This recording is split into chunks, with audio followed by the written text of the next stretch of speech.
Wall Street rallying in a broad advance Tuesday. Stocks on course, the S&P for one of its best days this month.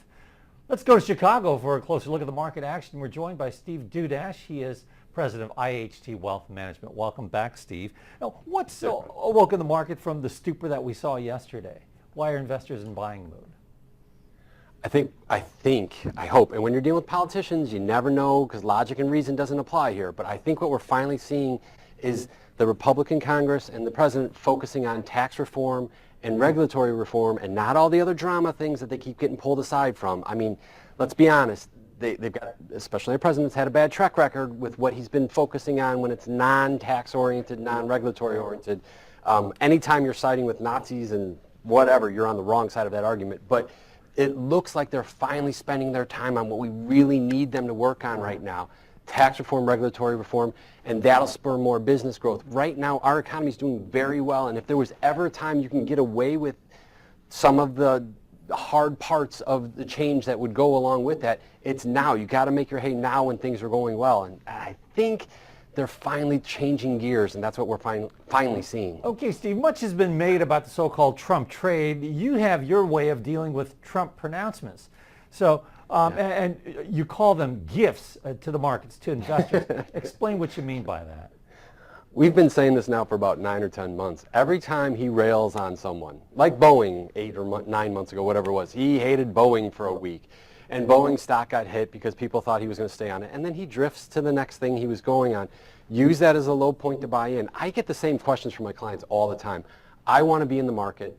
I have cash on the sidelines. When can I get in? I think the markets are high right now. How do I get in?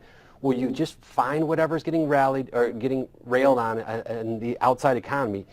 A couple weeks ago when we were talking about nuclear war with North Korea, we're not doing that. But the markets go down a little bit from that, especially the international markets. That's your buying opportunity. Tonight, Trump's doing a rally, and it's going to be an off-the-cuff rally. He's going to rail on someone. We're not sure who. Whoever that is, next morning, that's what we're going to be buying in with our cash. You do that strategy over and over again, we've gotten great pops. Boeing, when we bought in 8 months ago, we're up like 50% on that. North Korea a couple weeks ago, even with some of the CEOs leaving a week and a half ago, that brought the markets down a little bit. Subject changes, we jump back in the next day. You get a couple extra points. I mean, when all the right, markets Steve, are high, Steve, I guess so what you're saying is when he is unscripted is when you make a lot of these trades. Oh, Yesterday yeah. he was scripted talking about Afghanistan. We haven't really seen much defense related or whatever. Is it those unscripted moments?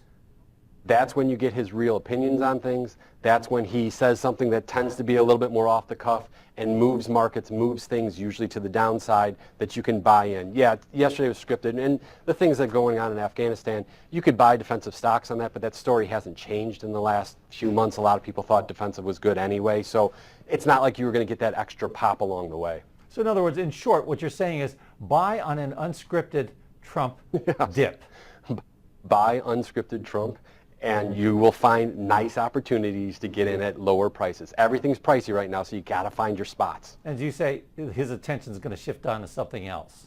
Oh, yeah. I mean, you know how it is. He drifts. And we all know this. And this game will end in a few more months probably when people out there start getting more used to the immediate reaction and then pop back. We've already started to see that smooth out. So, but in the meantime, you got to find your spots to get in, and this is one of the objects that we've been using. All right, take a look at that Trump strategy that Steve is talking about. Thanks a lot, Steve, for your thoughts. Thanks, Brad. Our thanks to Steve Dudash of IHT. He joined us today from Chicago. I'm Fred Katayama, and this is Reuters.